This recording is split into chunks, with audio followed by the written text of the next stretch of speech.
Good morning, everybody. It's great to see so many friends here today. It's great to see so many folks that I've worked with over the years in the aerospace community here. It's really a privilege for me as a member of the Executive Steering Committee to be here today. Before I introduce the speaker, I want to thank all of you for your participation in this conference. This is maybe the flagship conference for the AIAA. And coming together in this new forum, I think, is an exciting time for all of us. I want to thank the speakers, the session chairs, those involved in the technical committee, those involved in the technical committees, who have helped pull this together. As was mentioned, I spent a few years here in Washington, D.C. working at NASA headquarters in 2010 and 2011. When you come to a new town, particularly a town as dynamic as Washington, you meet a lot of people. You meet people that become your friends, and you meet a few people that, well, you know them, but they're maybe not necessarily on your iPhone anymore. Well, today's speaker, I have to tell you, today's keynote speaker is one of the best people I met in the 2 years that I was here in Washington, and I mean that as a person. But also as an elected leader within our government. His heart is clearly in the right place when it comes to research and development, and it's a great honor to get to introduce him. Congressman Chaka Fattah is a senior member of the House Appropriations Committee, and this is the committee that's responsible for setting spending priorities of over $1 trillion in annual discretionary funds. He's the ranking member, meaning the senior Democrat, on the Appropriations Subcommittee for Commerce, Justice, and Science.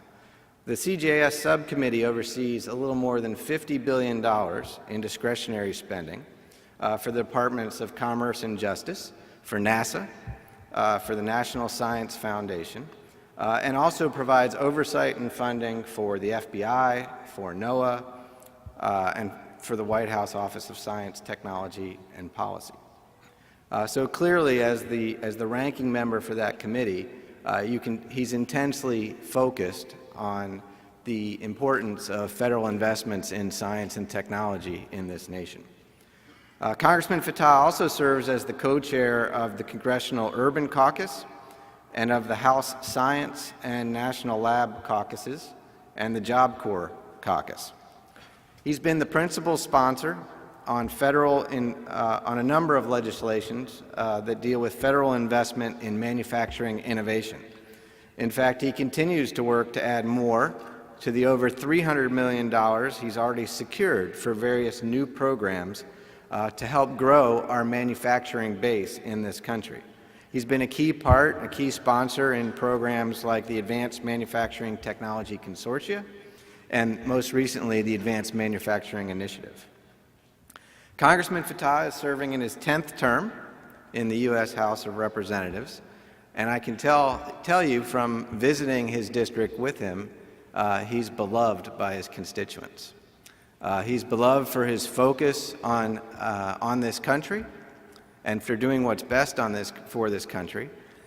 And he's also traveled the nation, visiting many national labs, many science agencies, many actually aerospace companies.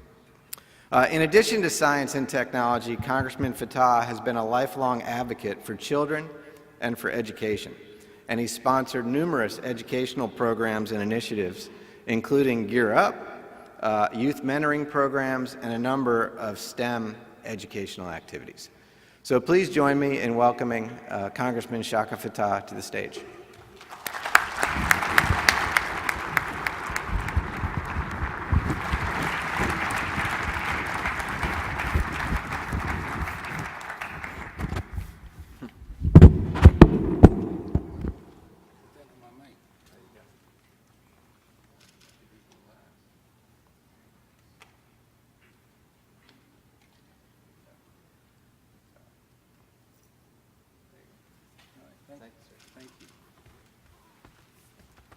Good morning.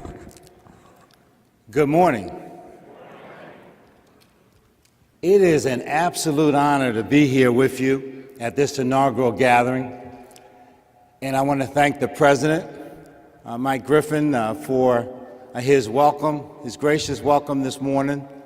For Bobby, I want to thank him for that introduction, but moreover, our nation and its efforts, particularly related to space technology, have been advanced by his leadership, and I want to thank him for his commitment, both to educating the next generation of scientists and engineers at Georgia Tech, but also his willingness to be and to serve in a very important public role that initiated the space technology effort under the last few years. Now, you're going to hear this morning from a number of people who are at the leading edge of our nation's efforts in terms of innovation. Arthi Provocateur is the head of DARPA, and you're going to hear from Mike Gazarick, who is the space technologist at NASA. And you're going to hear a lot about what's actually going on. I want to start at a place where we put this in context, however. The World Economic Forum said that for our nation, this economy, the United States economy, is an innovation-driven economy. And what is meant by that, I think, is clear that it is not just based on our natural resources or our population, but that at the heart, at the shaping impulse of the American economy is built around innovation. And innovation requires an ecosystem that is represented so very well in this industry. In fact, aerospace is our greatest participant in terms of our exports. You look at the last couple of years in which the numbers are available, we went from $118 billion in aerospace to $220 billion. Over 500,000 Americans are working today in the aerospace industry. You should give yourselves a round of applause for the contribution that this industry has made and continues to make to position our nation as a global leader. Give yourselves a big round of applause.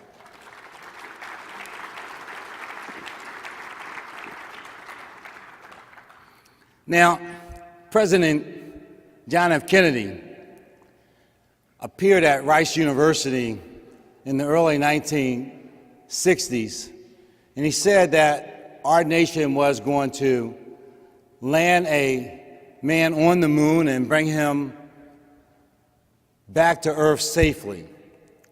That effort launched NASA. It launched our country as the premier nation in the world in terms of space exploration. The truth is that our absolute lead in this industry is now a relative lead. That is that we have competition that has emerged, and we welcome that competition. But we've seen just in the last few months, whether it's China or South Korea, India, others who are fully capable of participating in the exploration of space. Now, NASA is still at the very cutting edge, but this administration has taken the note that we need to go about this in a much more aggressive way in terms of space exploration, in terms of seeking to go where we have not yet traveled, whether to Mars or to an asteroid, as a way of stretching out the technology envelope, but much more in terms of keeping the United States positioned as a world leader in this regard. The advent of the commercial crew and the commercial cargo program has ushered in an exciting opportunity for the partnership with private enterprise. I walked on the plant floor at SpaceX, and saw as they were putting together rocket ships that would travel to the space station, and we just saw orbital successful launch and docking with the International Space Ship. I support the continuation of the International Space Station up through 2024, and I hope that our international partners will join with us in this effort. But I want to spend a few minutes and talk not about space, but how it relates every day to the lives of people, not just in the United States, but throughout the world. This morning, you'll see a report from the Federal Aviation Administration that we have had the safest year ever in terms of airplane safety, and the loss of both airplanes and lives has been at the lowest level ever in history. And I want to draw a line directly from that data point to our efforts at NASA, because it is from the Apollo program that the fly-by-wire efforts that now guide and produce the ability, not just for our airplanes, but for cars, for even our submarines, to be able to be guided safely and to avoid accidents. This is a direct result of the investments that we have made in space exploration, and there's so many more that we could recount.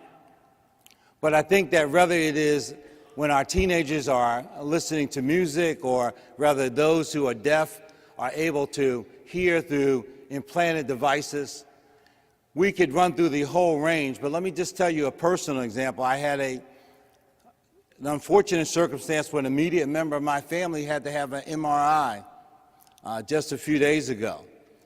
And there are all kinds of circumstances, global satellite positioning, whether we are trying to find our way to this convention site, or whether we're trying to find our golf ball out on a golf course somewhere, that all of this, through the work of critical agencies and innovation, NASA, DARPA, the National Science Foundation. It's been mentioned that I visited a lot of our national labs, and I've been, whether it's at Los Alamos or Sandia, I've seen the work at our nuclear weapons enterprise labs. And if we're committed to nuclear non-proliferation, and if nuclear weapons are one of our greatest threats to our civilization, this work at these labs are critically important.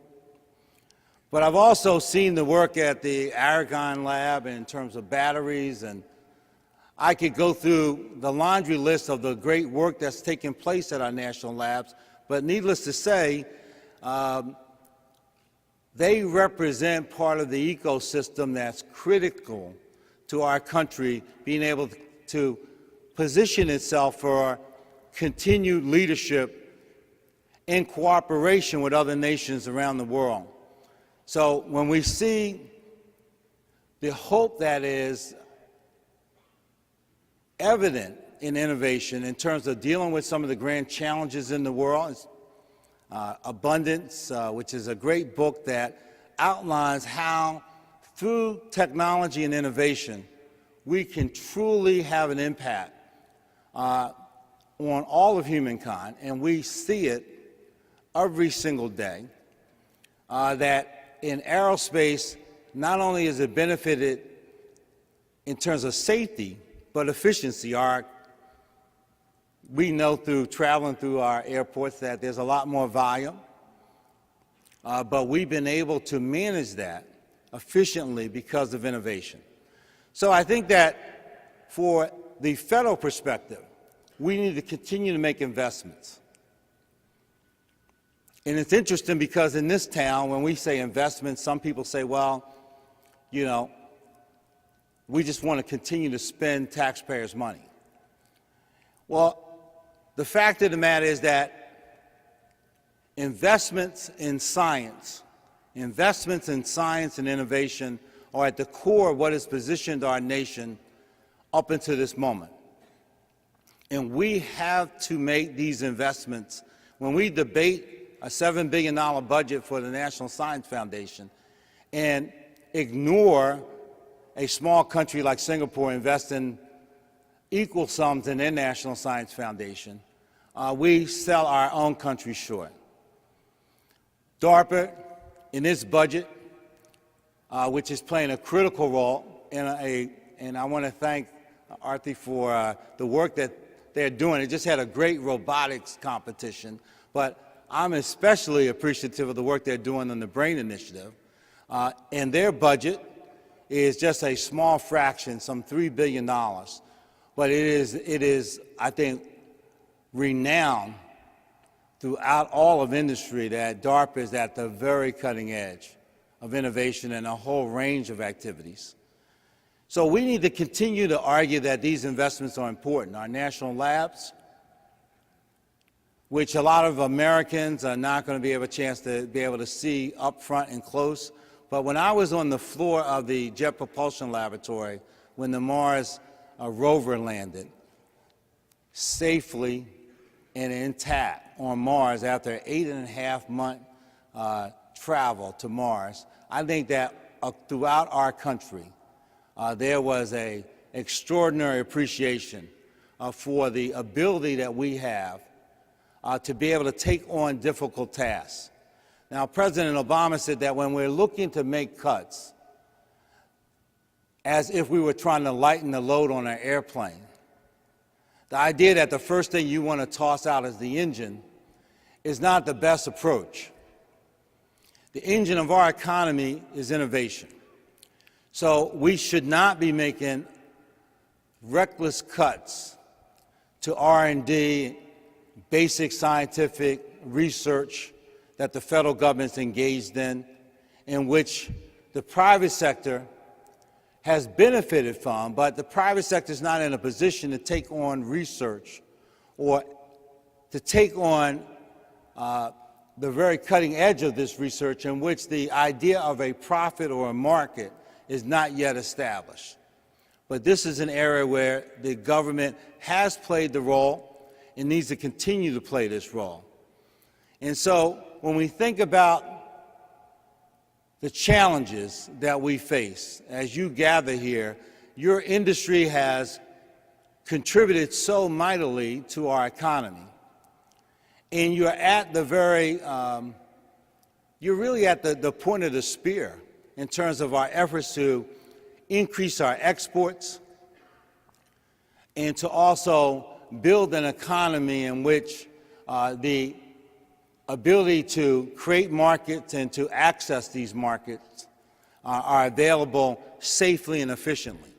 So I want to thank you for what you have done and tell you that the reward for good work is more work, that there is still so much more for us to do.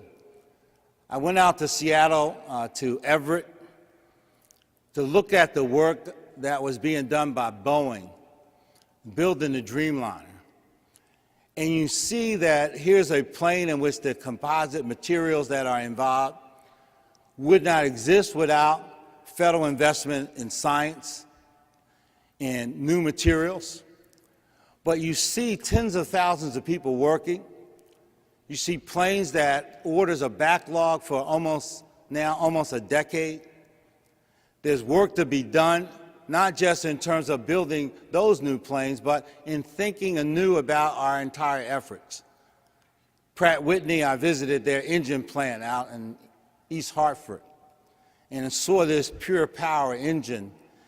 And at the heart of it, a young woman who, I think decades ago, if we'd have thought about a young woman being a jet engine engineer, some might have thought that that was a notion too far into the future. But we see that through diversifying those who are able to contribute and also thinking anew about how we tackle old challenges and newer challenges, that we can make a tremendous difference. So I want to thank you for what you have done, encourage you to continue to explore new horizons. Appreciate the moment in which, on the day that you arrive here in the Washington area, that the FAA would say that you have the safest record in history of flight. And we can also think about the work that's in front of us in terms of truly innovating in terms of not just aerospace, but we know that the spin-offs from the aerospace, and there have been so many that we could walk through, but the time won't allow for me to do that and for you to hear from the panelists. But safe to say that so much of what we enjoy every day in terms of communications and in terms of our day-to-day lives have direct connections to aerospace scientific and technological advancements. So I want to thank you on behalf of a nation that is positioned not just to lead the world today, but because of your work and because of what you will do as we go forward, the United States is positioned to continue to lead this world. And there's a lot of positions that one could assume, but number one is always a great place because the view from the top is a view that has an appreciation that can lend itself to lift other nations as we go forward. Thank you very much, and keep up the great work.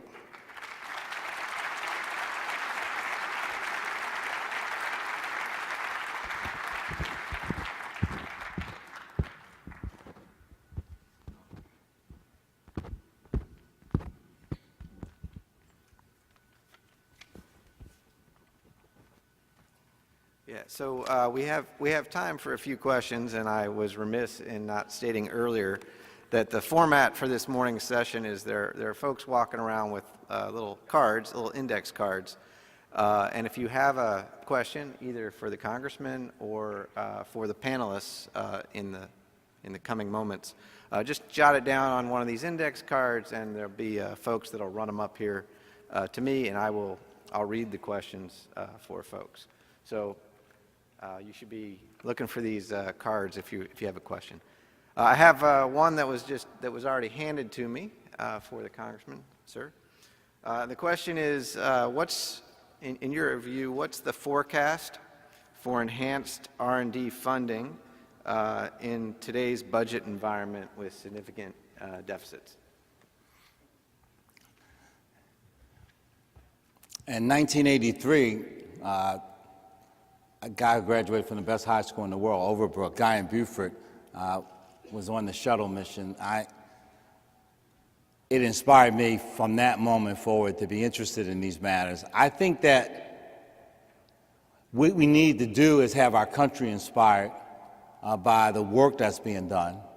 And our agencies like DARPA and NASA, NIST, the national labs, we need much more exposure in order to have the public more appreciate this. But in the meantime, those of us who are making policy have to be mature enough not to cut off our nose to spite our face. So I think that President Obama's point about lightening the load on our airplane, you don't want to get rid of vital systems or the engines, for instance. So the country's entire economic well-being is tied to innovation, and that's tied to, at the origins of federal research.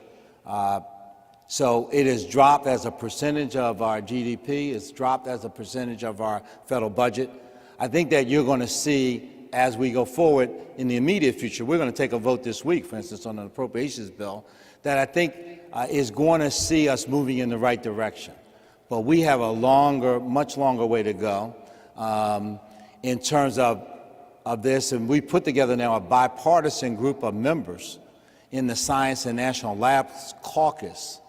This moves well beyond just appropriators to try to build some support in the Congress, no matter what team you might think you're on, to have you think a little bit more about the country and to make sure that investments that aid us in medical research and scientific innovation, that these can be more considered on a nonpartisan basis. And I am very hopeful that that can happen.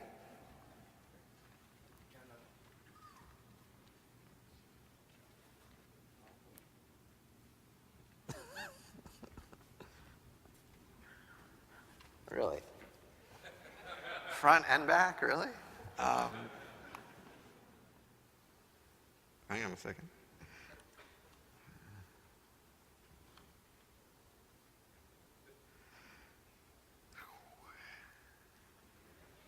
All right. Well, it's a follow-on to the. It sounds like a second keynote almost. Yeah, no, it's a follow-on. So, science and technology is all about disruptive approaches to problems, both new and old. I think you're well aware of that. But recently, the most disruptive thing about science and technology has been the chaos of the budget process. Science rarely makes progress on a timescale of months, but with things like sequestration, the government shutdown, yearly budget crises, it's hard for scientists and engineers to see how these things come together. So the question is, what can you do, what can we all do to bring stability to science and technology funding?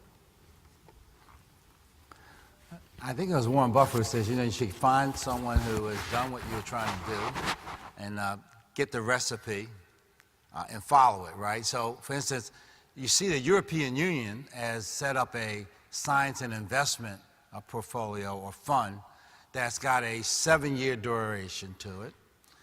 They put well over 70 billion euros. That's somewhere, depending on the fluctuation in currency, a 91 billion or so dollar investment.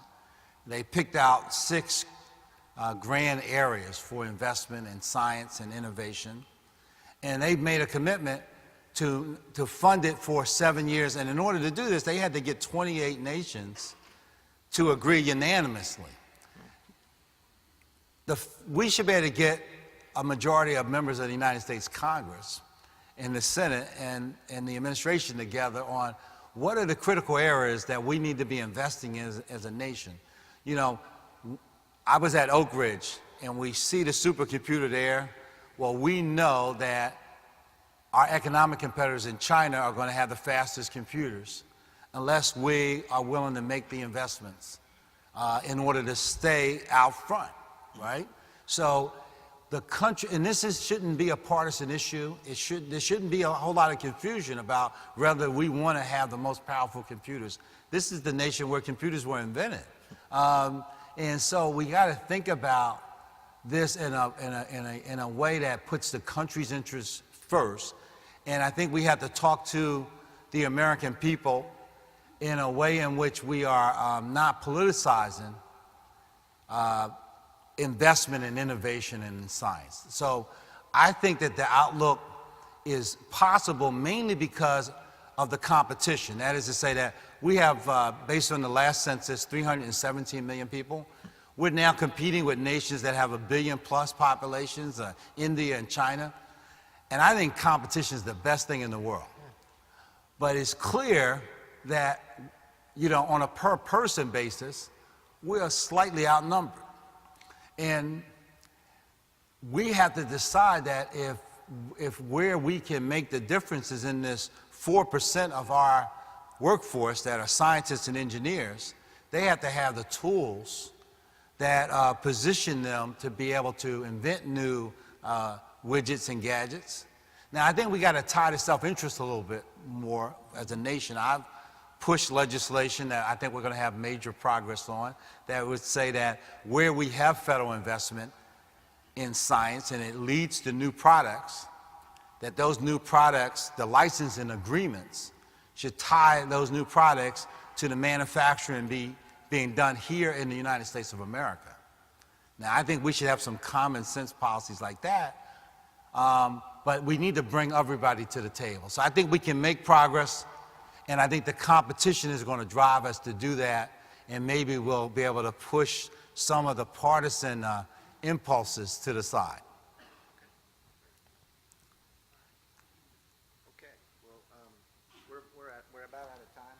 Thank you very much.